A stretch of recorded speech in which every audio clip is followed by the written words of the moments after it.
Good evening, and welcome to the den of the Orator.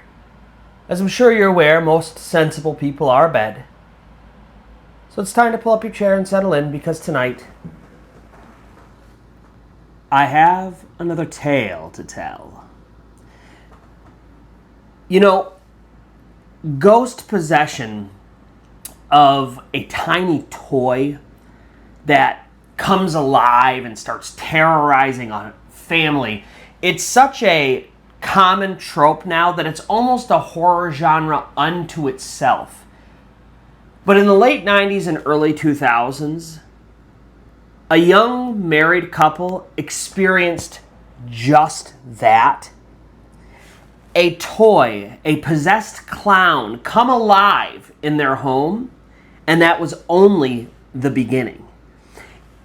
It was an event so terrible, so haunting, so vivid in their memories that 25 years later, their family still gathers round to tell the tale.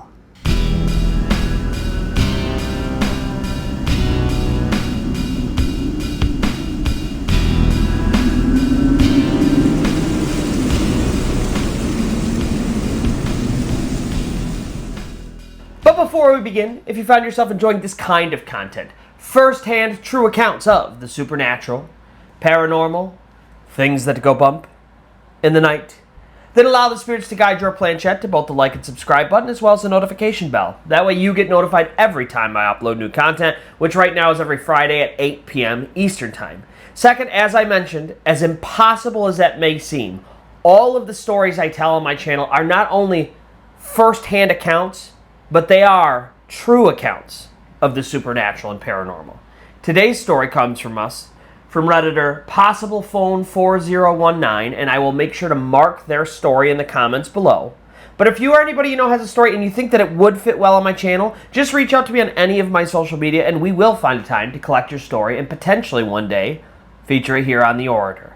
And lastly, if you would like to support the channel, please consider checking out my Patreon or checking out my merch. We're coming out some cool new shirts and other merch soon, so keep your eye on that store. I always appreciate when people help support the channel so I can continue to make great videos. And now, with all of that out of the way, let's get on to tonight's story. It is a tale that I call The Clown Figurine. The year is 1999. Greg and Tina, they are newly married, and right after marriage, they naturally want to settle into their first home. They have been in an apartment during their relationship. Now that they're married, they want a home. And so, knowing that they do not yet have the funds to purchase a home, they decide they're going to go out and rent one. And somewhere in their local town, they find what seems to be the perfect place.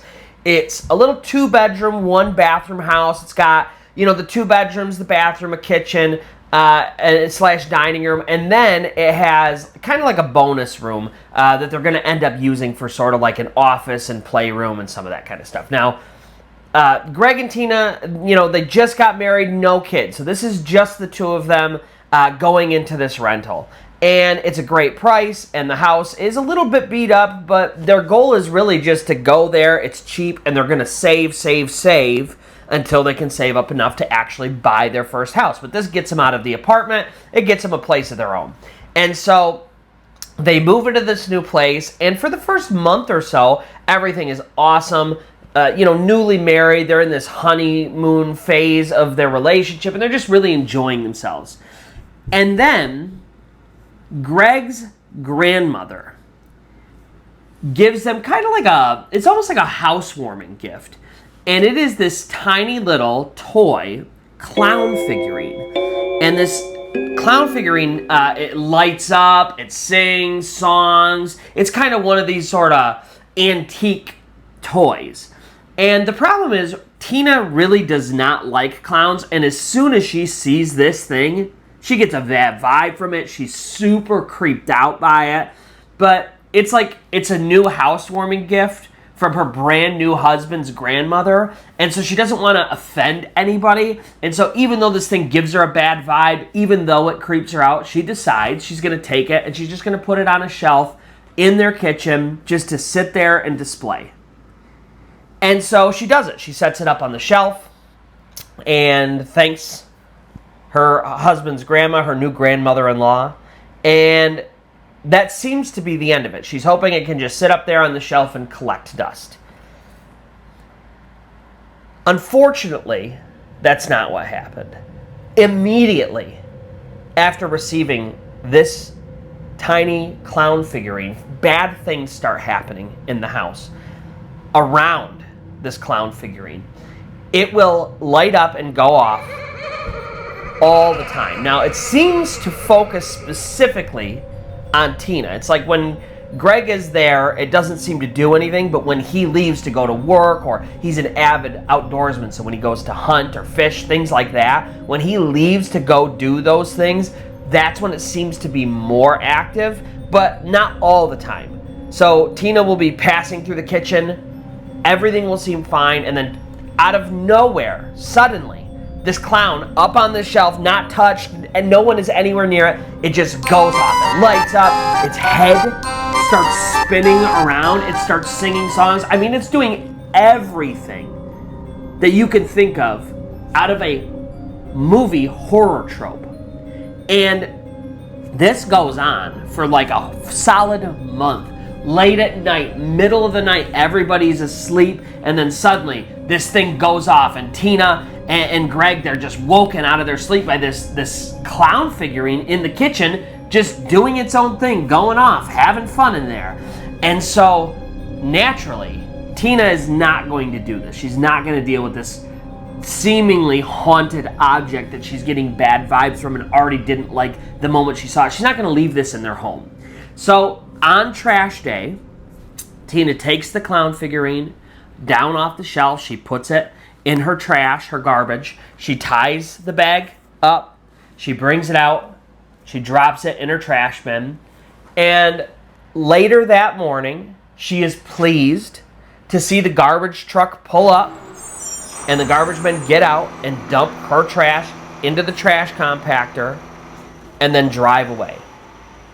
Hours later, presumably after the trash is gone and picked up all of the other garbage, gone to the dump, compacted the trash, and dumped it, Tina is at home, and she walks inside from outside, and what is sitting on that kitchen shelf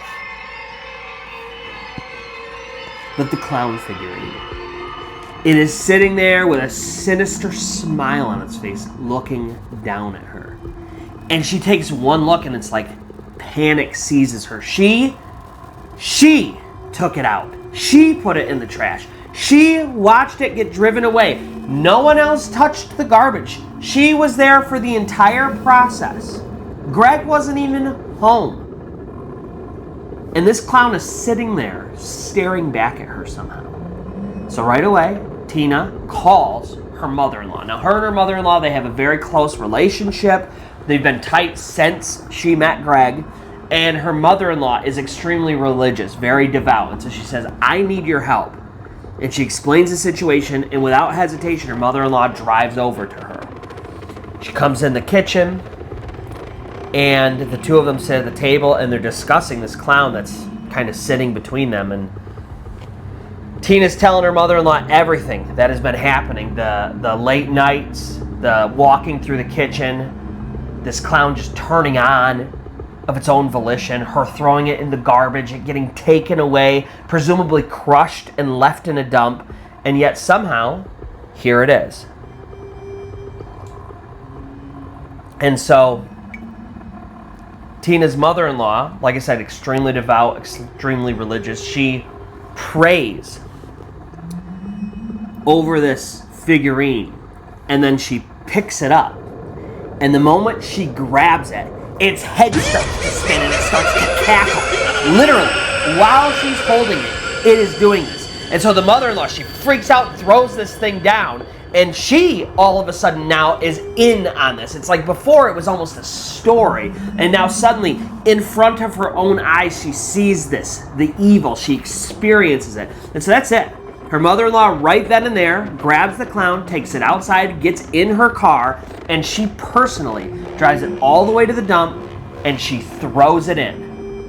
And then she drives back home, goes into the house, and she spends time praying over the house and trying to cleanse it. They thought that was the end of it. The clown did not come back. It didn't show back up. Every single day that Tina came inside the house and walked into the kitchen, the very first thing she would do is look up at that shelf to make sure that this clown figurine didn't somehow once again magically make its way back into her kitchen. And after a few days of it not coming back, she thought her mother-in-law's prayers and her tossing this thing in the dump was enough. It worked. And so for the first time in a month, maybe a month and a half, Tina can finally relax in her own home. That is until one day, like I said, about a month later or so, Tina is getting back from the grocery store, and she opens up her trunk. She's gathering her groceries, closes her trunk. She's about to walk in her home when she sees out in her yard, they have this giant old gnarled oak tree way out in their yard. And it's kind of like the main feature on their property. It's a pretty bland grass property, and then this big old oak. And standing literally under this oak tree in their yard, staring directly at her, is this old, tall man. Very tall, very thin. And he's wearing like a stovepipe hat, like what Abraham Lincoln might have worn. And he's just staring at her. And this isn't at night. It's the middle of the day. The problem is, Tina is at home. She just went grocery shopping and all of that. Her husband is gone. He was at work, and she knows that afterwards he's going to go hunting. So he's not going to be home for a long time. And here she is, and in her own yard, no one else around except this man just staring at her menacingly. And he looks like, I don't know, like he's from another time or something. Like he's dressed strange, and he shouldn't even be in their yard. And so right away, Tina, she gathers her groceries as quick as she can, and she starts to make her way towards her house. She doesn't want to engage this person or anything. But as soon as she starts walking towards her house, this man leaves the oak tree, and he starts walking towards her, directly towards her, purposefully, intentionally toward her. And he starts moving faster and faster. And so, of course, Tina, freaked out by this, she moves faster. She runs, she unlocks her house, and gets inside and locks the door before this man gets to her. And she turns and she stares out the peephole, thinking she's going to catch this man advancing on her. And there's no one out there. Empty yard. Now, like I said, it's all grass minus this one big gnarled oak tree. So she should be able to see pretty well out there. And it's empty. There's no noise. She can't hear somebody running or hiding or moving at all. And so even though she's panicked, she has all the doors locked. She puts the groceries away. She waits. And then later on that night, Greg gets home from hunting, and she explains the whole thing, how she got home. There was this creepy man, and he basically just says, look, that is strange, but he doesn't want to tie it to this clown. He thinks maybe it's a crazy person or a disturbed person, hopefully a one-off incident. And so he just tells that, obviously be careful, be vigilant, but I don't think that that has anything to do with the clown or anything supernatural. And so, reluctant though she is, Tina sort of drops it. Now, Tina, she has a sister, and her sister has a daughter and a son. They're like 8 and 10 years old. And so sometimes Tina and Greg will have them over just to give her sister and her husband a break and, allow them to go out and have a date night, stuff like that. So they'll watch the kids. And so, like I said, it's a 2-bedroom house, and they have that bonus room. And so they put these kids, their niece and nephew, in that spare bedroom. And at night, suddenly, middle of the night, Tina and Greg are asleep. They are woken by screams as their niece and nephew come barreling into their bedroom. I mean, they are screaming, crying, freaking out. And of course, Tina and Greg, they get up and they're, what? What's wrong? What's going on? And they're rubbing the sleep from their eyes, trying to focus on what could have possibly disturbed both of these kids so much. And their niece and nephew, they say, they were in bed, they were sleeping, when suddenly, over top of their beds, looking down at them, was this tall, thin man in this weird, tall hat, black stovepipe hat. And Tina, it's like her blood runs cold. And she looks over at Greg, and Greg's looking at her, and she's giving him a look like, I told you, I knew something was wrong with that. And so, of course, they comfort the kids, they bring them back into the room, they check everything in the room, they check out the entire house, all around. There's nothing. All the doors are still locked and sealed, same with all of the windows. They check, nobody's in the home. The problem is, it seems like every single time from then on that their niece and nephew came to visit, they saw this tall, thin man in this stovepipe hat. It happened so frequently, in fact, that they decided they were going to stop coming over. They just didn't visit anymore, and they just wouldn't go there to get babysat. They might go during the day, but they would never stay overnight there again. And so now Tina, it's like her life is being upended by this house. She has constant stress. She's worried about seeing this man in this tall hat. Her niece and nephew can't even visit anymore. She's getting seriously worried about this. And, for his part, Greg is also worried, but they just don't have very much money to move out yet. They're working on saving, and they know this is going to be a process, maybe even a multi-year process. And so even though it is disturbing, even though there is a lot of strange stuff happening around the house, they just kind of continue living. One night, Tina's at home. Greg is out hunting, as he does pretty frequently. And all of a sudden, while she's in the living room, just sitting, watching television, trying to relax for the evening, that secondary room, that sort of like bonus room, in it, there's a little pool table, they have a desk, and then they have just kind of like a smattering of a few other things. She hears something moving around in there, and so right away she's on, of course, high alert because she's alone.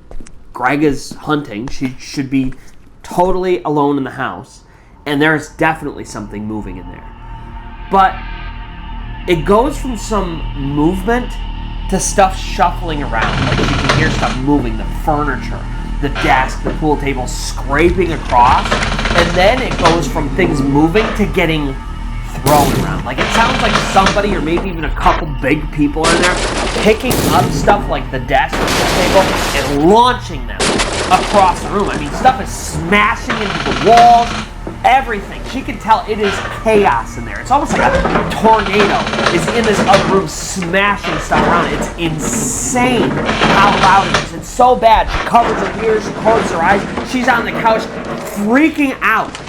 And then just as suddenly as it starts, it just stops. And Tina, she calls her own mom, and she says, I can't do this anymore. I can't stay here. When Greg isn't here, I can't be here. And that's it. She leaves right then. She goes to her mother's house, and then, it's a couple hours later. Greg finally comes back from the woods. He gets home. Tina meets him there. She explains what happens. They walk to the threshold of this door. And Tina, it's like she's terrified to even open the door. I mean, the destruction she heard on the other side, she's like, what could have happened? Did someone break in and, completely vandalize our home? Is that what we're going to experience? And so they open the door slowly. They step inside this room. And the room is pristine. Totally untouched. Everything in its place. And Tina's trying to explain to Greg, I wasn't imagining this. This wasn't a little bit of movement. It was there was just chaos in that room. There's no way that everything looks like this. And once again, windows and orders still locked, tight. Nobody was in this home. And so from then on, any time that Greg was not in the house, Tina wasn't in the house. She would just make sure anytime he left for any reason, be it to go to work, hunting, even to just leave for an afternoon for something, she would go to her mother's house. And the darkness in the house, it just got worse, and it got scarier, and they were both getting more and more worried.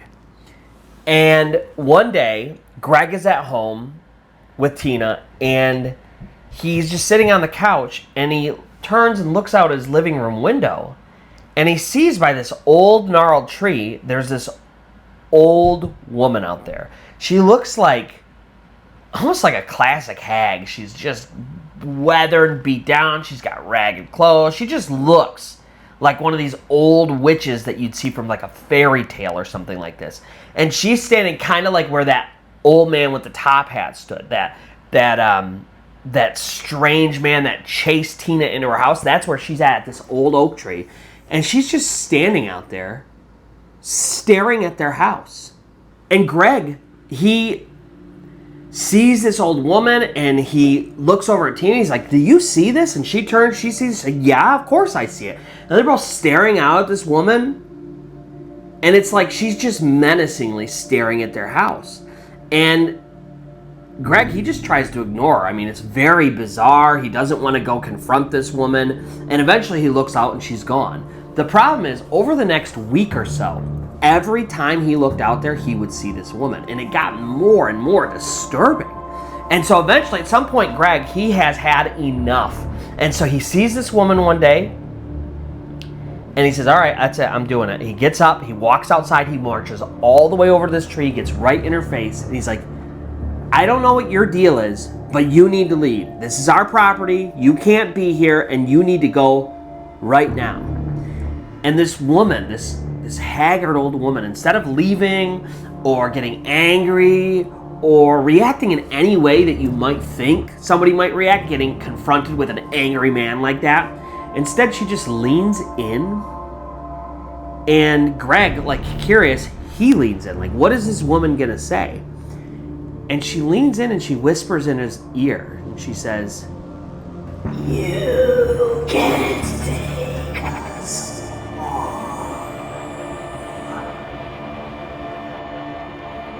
And then she leans back, and Greg is looking at her with this, like, disturbed look. What the hell does that mean? And then she turns, and she just walks away off down the road until she's out of eyesight. And so Greg turns, he walks into his house, he looks at Tina, he says, this is it. We got to get out of here. Whatever is going on in this home, it is not natural. We are in trouble. It is getting worse. More and more things, entities are showing up. We need to get out of here. And so Greg goes to work. He gets a second job. He starts pulling in as much money as he can, and they do everything they can to get out of this house.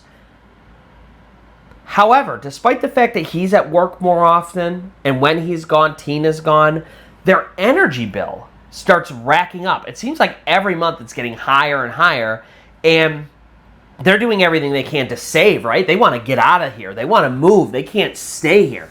And so they're getting worried. Like, why is it going up? We're out of the house all the time. What could be drawing power more and more? And why is it getting higher and higher? And so they end up calling the people that they're renting from. It originally belonged to this old man, and he passed it to his sons, and now they manage the property. So they call one of the sons. They say, look, I don't know what's going on, but clearly something is wrong because we're always gone. Our energy bill should not be this high. This doesn't make sense. Can you please come out and just make sure and take a look at everything? And so he, agrees. And so the day he comes out, Tina's mother-in-law, so this would be Greg's mom, she's there. And she's an extremely, like I said, devout, religious person. She's the woman who prayed over this clown and then threw it away and, hopefully expunged that portion of the evil from the house. She's since come over and she's placed crosses all over the house. She's been trying to cleanse the house, everything she can. And the guy that owns the house, one of these sons, he comes over and he walks up to the house, knocks on the door. They open the door. Hey, come on in. And he takes one step, like his foot crosses the threshold of the house. He puts his foot down on the floor, the inside floor of the house, and then suddenly he stops he gets this horrified look on his face, and then he literally just backs out through the door, putting his hands up, almost like in a symbol of warning. And he just backs out of the house, and he makes some weird excuse saying someone else is going to come fix the problem.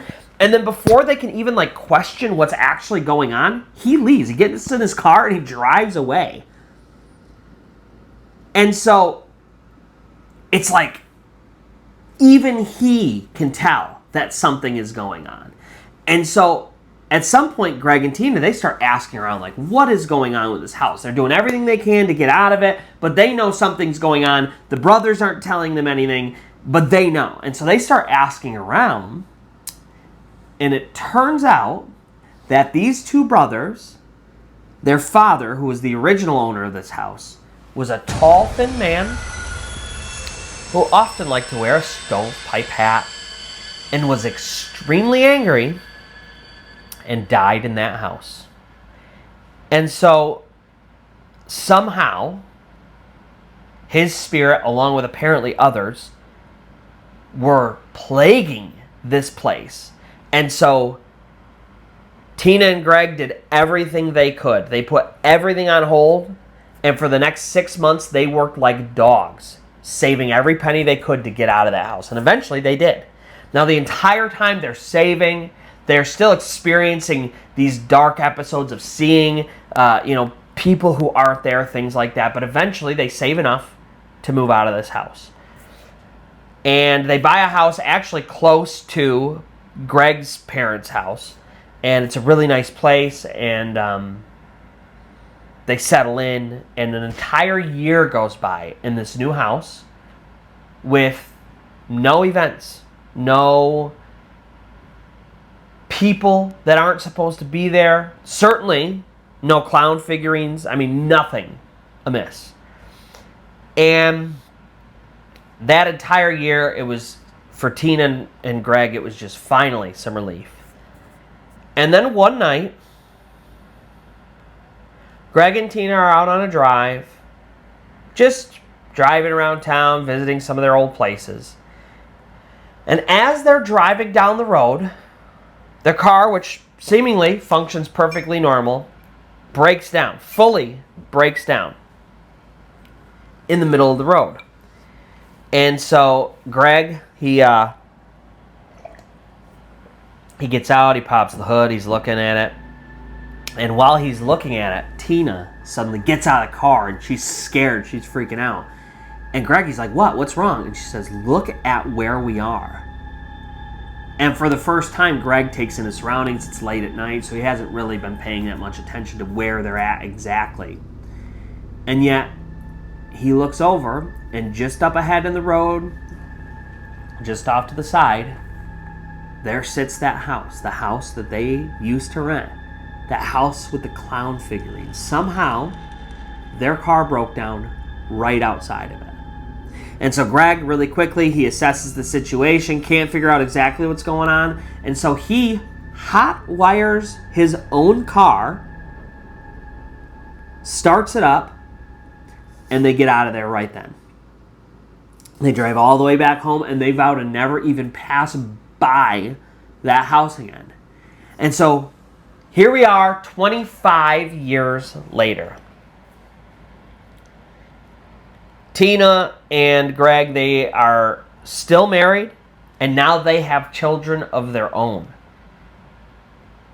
And even all these years later, that family sits around their house, and they talk about the time that Tina and Greg rented a home that was truly haunted by a spirit that seemingly possessed a little clown figurine.